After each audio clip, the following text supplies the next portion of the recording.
Hi guys, so today is going to be a slightly different video. It's one that I've been anticipating doing for a while now, and I've mentioned it in quite a few videos, and that is my journey with anxiety and panic attacks.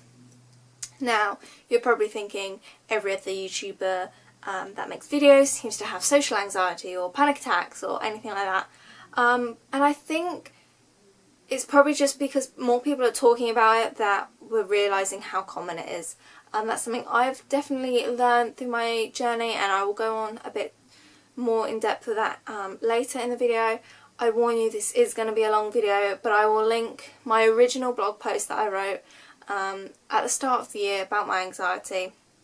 I'll link it on screen down below, as well as any other anxiety related posts that I've written about, if you want something sort of quicker than me babbling on, because I know I will do.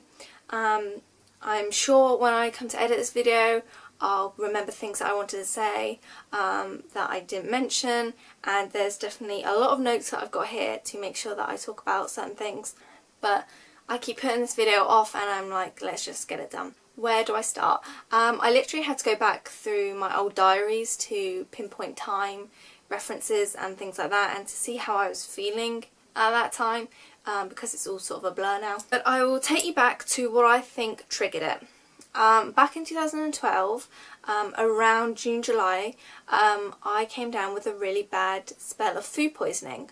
So bad that I was literally in the house for about a month, and I missed my prom, which for a teenager at that age is like the big deal, and I still hold grudges over that to this day. So yeah, I couldn't really leave the house much because I had really bad food poisoning, and when I was leaving the house I got this anxious feeling of wanting to be at home, be in that safe place. What if I suddenly felt ill again and I couldn't... There's going to be a lot of TMI in this. What if I couldn't get to a loo in time, and like the embarrassment and judgment that people would see in me if I was ill out and about. And so that happened, and then start to mid-August we went on holiday. I was feeling a lot better by then, but towards the end of the holiday I picked up a traveller's bug. I had to go to the local hospital in Florida. They gave me some antibiotics, but again that made me feel like crap, and I couldn't enjoy the end of my holiday, which was gutting. And looking back in photos I can see how ill I actually was, and my immune system was just really low by that point. That's probably why I picked it up. And so I was ill on the plane, and I had these awful symptoms on the plane, and I just felt really, really awful. That passed. And then in 2013, we were at Christmas time, we went to Florida, and then we got a connecting flight to New York to come home. While we were in New York, I wasn't feeling too great. Again, like I've always had like a bad stomach for travelling and things like that, but it was just, I felt really awful. And on the plane I had my first panic attack. It just sort of came out of the blue. I didn't know what it was. Luckily my mum was sitting next to me, and she sits next to me for all flights now. She's just amazing. And I was crying, I was TMI throwing up, like I just didn't know what was happening. I thought, at the time we thought it was just I was getting worked up about going back to like college, and it was all just very overwhelming at the time. At the time we didn't really know what it was, and we just thought it was like a one-off thing. I believe after that I didn't really have much anxiety. Every now and again something would crop up, especially if it involved travelling or being away from home. It just sort of niggled at the back of my head, and it made me put off doing things.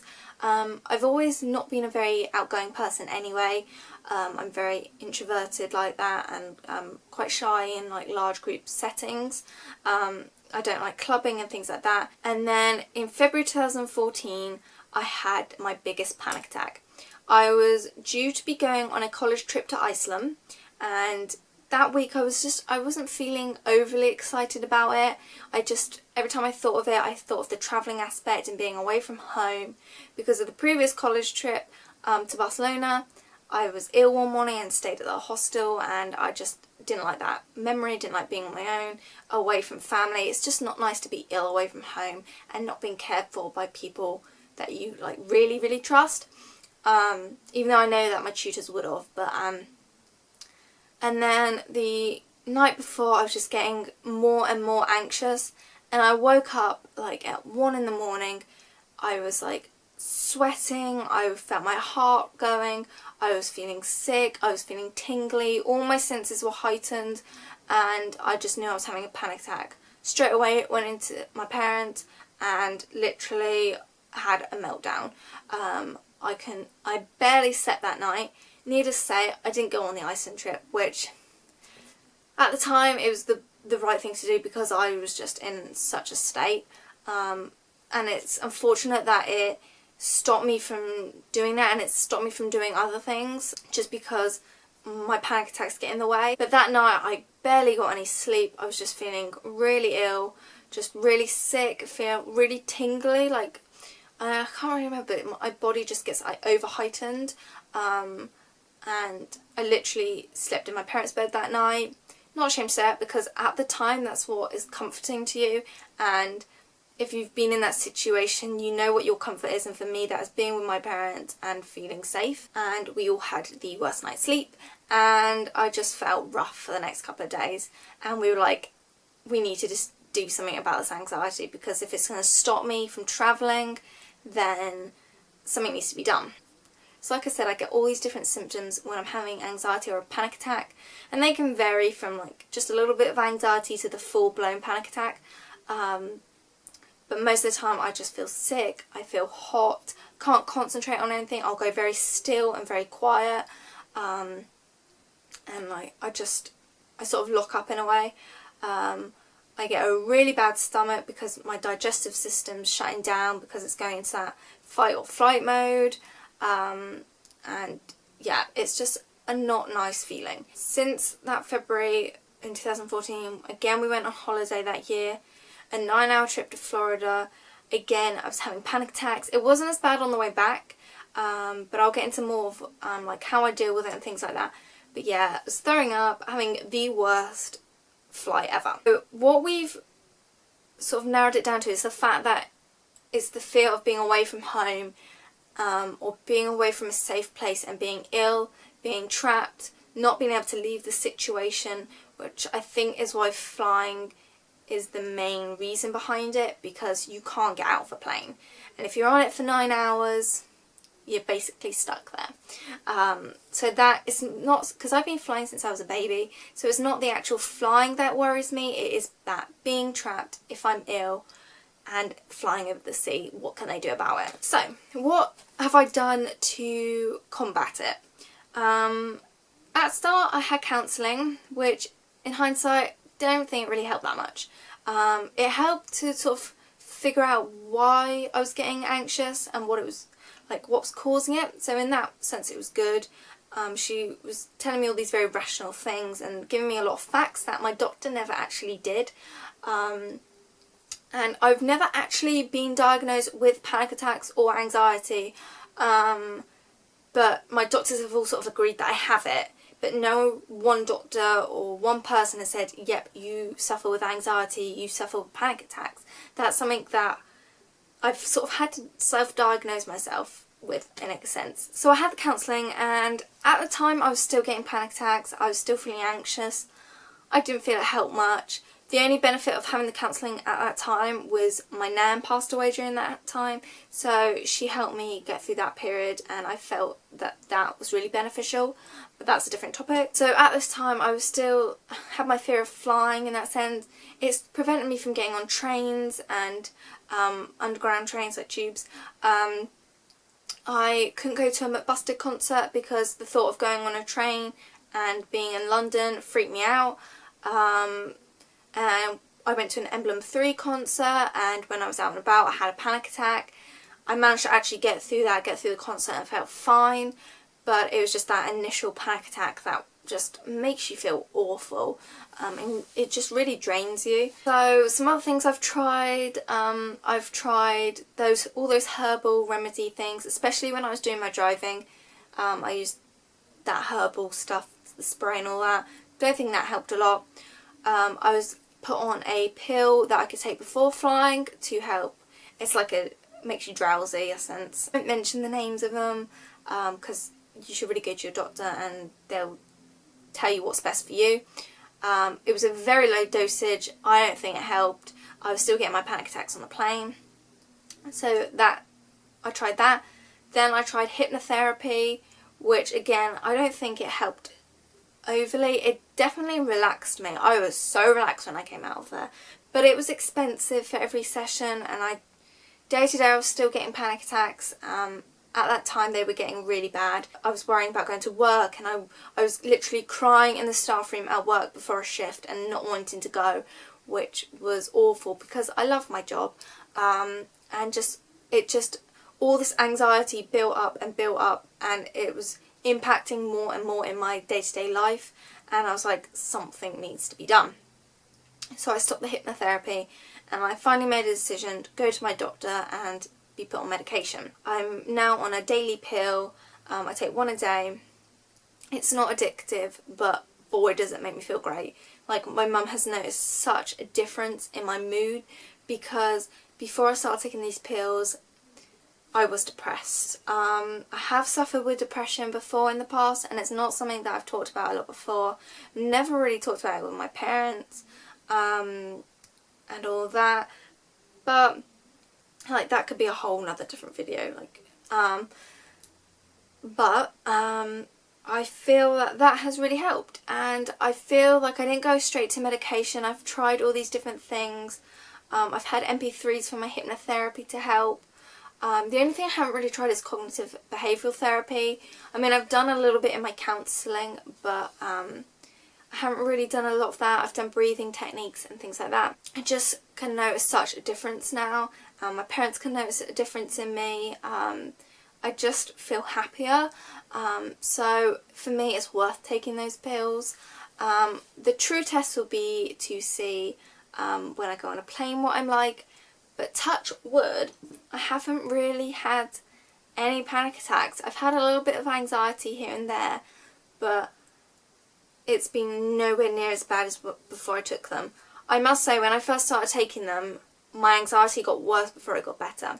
I had really bad panic attacks. One other thing I tried on a flight, which I think helped a little bit, was doing colouring. Like doing colouring books. That is very therapeutic, and I know it's advised for anxiety, so I did do that, and I do think that's helped a little bit. There's loads of different things you can do to help relax you, and again, I'm going to be doing a separate video if you want me to, answering all your questions if you've got any, or some of the most commonly asked questions I get, because I know otherwise this will be like a half an hour long video, and I don't want it to be. So originally, back in January, I wrote my first blog post on my anxiety, and that is still to this day one of the most viewed posts, as well as my why I left university. I've never fully gone into the reason why I left university, and it was many different things that collectively built up to me dropping out, which I hate that term. But one large factor was my anxiety. Again, at that time, I was so depressed. I was like crying in the shower. I was there, judge me all you want, I was there for a week. During that week, when I was supposed to be staying in my really nice student accommodation, which was amazing, I stayed in my dad's flat. Just to have that familiarity, and I was ill that week as well, which didn't help, so that increased my anxiety, and I left uni and got out and got myself a job. Yeah, but again, that's another video which I could talk about. But it shows how anxiety can affect people's lives, is what I'm trying to say. It stopped me from travelling, it stopped me from going to concerts and going out with my friends. It stopped me from taking opportunities that I've wanted to do, and thinking I'm never going to achieve that one day.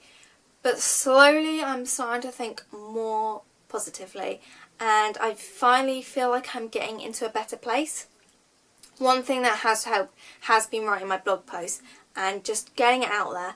I really encourage you, if you suffer with anxiety or anything mental health related, if you can't talk to someone, write it down. Write a blog, write a diary. I've always written a diary. Just write it down. You don't have to publish it, you don't have to show anyone it, but it's getting all those emotions and feelings out there. and I just happened to click post at the end of it. And I've had tons of people, since I've started talking about my experience, I've had tons of people message me privately and in person, saying how they've gone through it, how my posts have really helped, how they can relate to them, what an inspiration I am, which I don't see it like that. I just see it as posting my thoughts and my experiences, and I'm doing it to share and to let people know that they're not alone with this and that other people are going through the same things. And if it's helped one person, then my job is done. That really is all I want. If someone can say, yeah, I know what you're going through, I can relate to you, this post has helped me, then my work is done. But I've just had like so many people that I've like maybe never spoken to before, or that were good friends of mine, or members of family or family friends that have all told me their different experiences with depression or anxiety. And when they open up to me about it, I feel really humbled that they are able to do that and they are able to share it with me.